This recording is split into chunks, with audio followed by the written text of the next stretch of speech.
ये जो फैसला है ये 4-3 का फैसला है सर कि 3-2 का फैसला है? और उसके साथ साथ अभी अब थोड़ी देर पहले हुकूमत कह रही है, जब चीफ जस्टिस अतर मिन्नल्ला साहब का फैसला आ गया रिमार्क्स भी, कि जी चीफ जस्टिस को रिजाइन कर देना चाहिए। सर क्या एनालिसिस है आपका इसके ऊपर? जी देखें जी, बात यह है कि मैं जो है ना, किसी पार्टी का वाचिंग ब्रीफ मेरे पास नहीं है, ना किसी पॉलिटिकल पार्टी का मैंने रोल अदा करना है। मैंने pure technical legal constitutional questions जो है ना यहाँ पे आपके सामने पुट करने हैं। फैसला मैंने पब्लिक पे छोड़ना है कि लोग क्या कहते हैं। सबसे पहले यह कहा जाता है कि जी इस फैसला पे इम्प्लीमेंट नहीं हुआ तो तौहीन अदालत होगी। मैं आपको रेफर कर रहा हूँ एक जजमेंट जो कि मौजूदा चीफ जस्टिस बिंदयाल साहब की अपनी जजमेंट है, लिख लें, PLD 2015 सुप्रीम कोर्ट पेज 166, जिसमें हिज लॉर्डशिप ने खुद होल्ड किया है कि अगर कोई जजमेंट जो है वो कोरम नॉन जुडिस हो तो उस पे अमल दरामद नहीं किया जा सकता, ना उस डायरेक्शन को ओबे किया जा सकता है। ये रूल खुद जो है लॉर्डशिप ने लेट डाउन किया है। PLD 2015 supreme court page 166 at, ये जो है मैं जनाब को पढ़ के सुनाता हूं, पेज 182 पे ये है, party failing to assist the court on the factual and legal points in the case and also not filing parawise comment. Direction issued by the court in such circumstances would be based on a mistaken view of the law. Such direction was to be treated as given per incurium, and since it lacked legal validity and effect, it did not require compliance. इसकी compliance जरूरी नहीं है। ये खुद his lordship का अपना फैसला है। इसके अच्छा, अब मैं दूसरा जनाब करता हूं कि जी लिख ले फैसला, ये वेरीफाई करें इन चीजों को। दूसरा मैं आपको जजमेंट पे लिए चलता हूं, पैराग्राफ 9 में ये जो जजमेंट आई है उसमें उन्होंने ये कहा है जी कि ये फैसला 4 जजों का है या 4-3 का है या 3-2 का है। ये इशू था उनके सामने और उसमें वो खुद पार्टी थे। क्या फेयर ट्रायल आर्टिकल 10A के तहत कोई आदमी खुद जो है मुंसब बन सकता है, खुद ही नहीं बन सकता है? ये नहीं है। ये क्वेश्चन लेड एट ट्रस्ट हुआ है। PLD 2000 है, ये 2012 सुप्रीम कोर्ट है। मैं आपको लिए चलता हूं इधर। सर क्रक्स अगर हम इसकी बात करें, आपका इसके ऊपर क्या एनालिसिस है? क्रक्स अगर हम इसकी बात करें, वो क्या फिर आप इससे अखज़ कर रहे हैं? मेरा क्रक्स मैं आपको बताना चाहता हूं कि ये जो है फेयर ट्रायल का कॉन्सेप्ट वायलेट हुआ है इसमें। Okay, fair trial article 10A, जब 184(3) के तहत आप फंडामेंटल राइट्स का एक्सरसाइज करते हैं पावर, तो क्या एक फंडामेंटल राइट को एक्सिक्यूट करने के लिए आप दूसरे फंडामेंटल राइट्स को फ्रस्ट्रेट कर सकते हैं? Not at all. Fair trial ही नहीं हो सकता, क्योंकि ये खुद कैसे फैसला कर सकते हैं कि 4-3 का फैसला था या 2-3 का? ये अजम्पशन ऑफ जुरिस्डिक्शन ही गलत थी। आर्टिकल 10A की वायलेशन में ये जजमेंट रेंडर की गई है। अब मैं तीसरे तरफ आपको ले जाना चाहता हूं। पैरा 10 में ये खुद मानते हैं कि काजी फायज ईसा साहब का स्टे हो गया था। क्या स्टे के बाद ये प्रोसीडिंग कर सकते थे?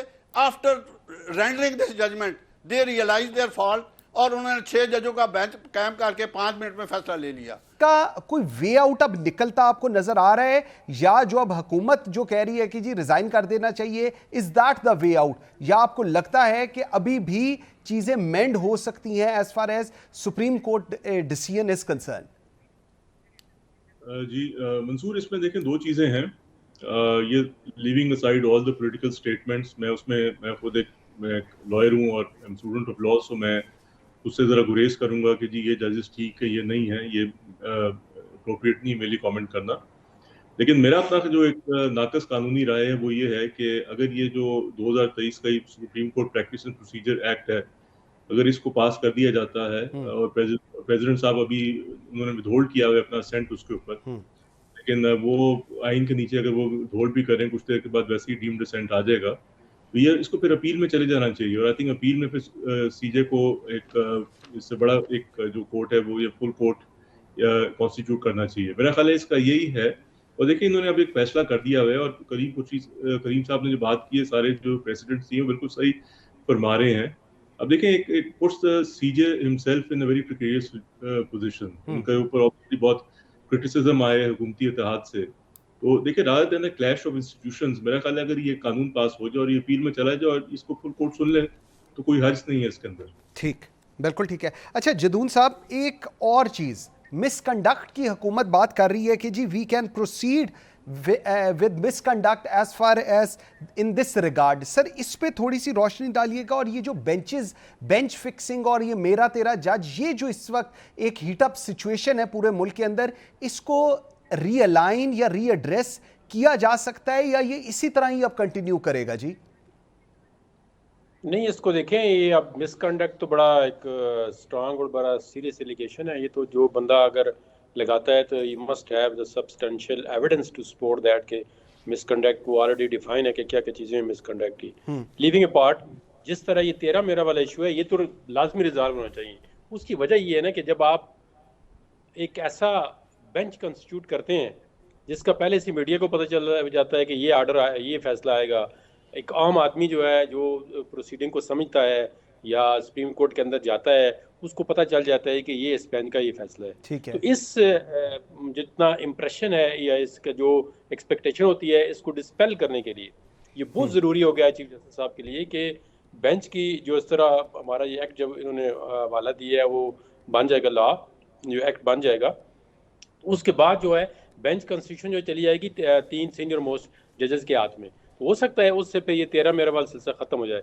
और दूसरा बात जो है कि जो भी पॉलिटिकल प्योरली पॉलिटिकल क्वेश्चंस हो और जो पॉलिटिकल पार्टी से रिलेटेड हो, वो फंडामेंटल राइट्स का रिलेशन कम हो और पॉलिटिकल पार्टी के ज़्यादा हो, उसमें जब सुप्रीम कोर्ट दाखिल होती है तो फिर उसके अंदर बड़े मसाइल पैदा होते हैं। क्योंकि ऑब्वियसली किसी एक पॉलिटिकल पार्टी या मुख्तलिफ जमातों की अगर एक इत्तेहाद, इस तरह PDM हो गया या PTI के साथ दूसरी जमातें हैं, अगर उनके खिलाफ फैसला होता है तो वो फिर सुप्रीम कोर्ट के लिए उसको फिर संभालना मुश्किल हो जाता है। तो लिहाजा ऐसा अगर क्वेश्चन ये डिसाइड भी करें, कंसेंसस के साथ डिसाइड करें, ताकि क्रॉस द बोर्ड जो है उसको एंडोर्स किया जाए, चाहे वो फैसला किसी पार्टी के खिलाफ हो या उसके फेवर में हो, अगर वो आइन और कानून के मुताबिक हो और आम लोग जो है उसको समझे कि ये वाकई आइन और कानून के मुताबिक है और ये एक ऐसे बेंच का फैसला है जिस पे कोई उंगली नहीं उठा सकता, जिस पे कोई ऑब्जेक्शन नहीं कर सकता। एक कंपोजिशन ऑफ द बेंच ऐसी है कि जिसका फैसला आर्गूमेंट सुनने के बाद, फेयर ट्रायल देने के बाद आया है, ना कि बेंच बनने के साथ ही पता चल जाता है। अब ये हर एक बंदे को पता था, ये अभी जो बेंच बना था, जो अक्सर यही बेंच बनता है, चीफ जस्टिस साहब, मुनीब अख्तर साहब और एजाज अल हसन साहब, तो इस बेंच को एक स्पेशल नाम भी दे दिया गया कि ये हम ख्याल बेंच है। हम ख्याल बेंच। तो ये अब इस तरह हम ख्याल या मुख्तलिफ ख्याल, ये जो चीज़ें हैं, जब तक सुप्रीम कोर्ट अपने अंदर से ख़त्म नहीं करेगी, तो आप देखें ना सुप्रीम कोर्ट के अंदर से आवाज़ें उठनी शुरू हो गई है। ये तो बाहर के लोग किस तरह कॉन्फिडेंस करेंगे जब आपके अपने जज ही इस चीज़ को नहीं मानते या वो कहते हैं कि ये हमारे साथ फेयर ही नहीं हो रहा। आज एक जज साहब ने डिटेल ये लिखा है कि मैं तो बेंच पे बैठना चाहता था, मैंने तो कहा ही नहीं है कि मैं नहीं बैठना चाहता था। बिल्कुल ऐसे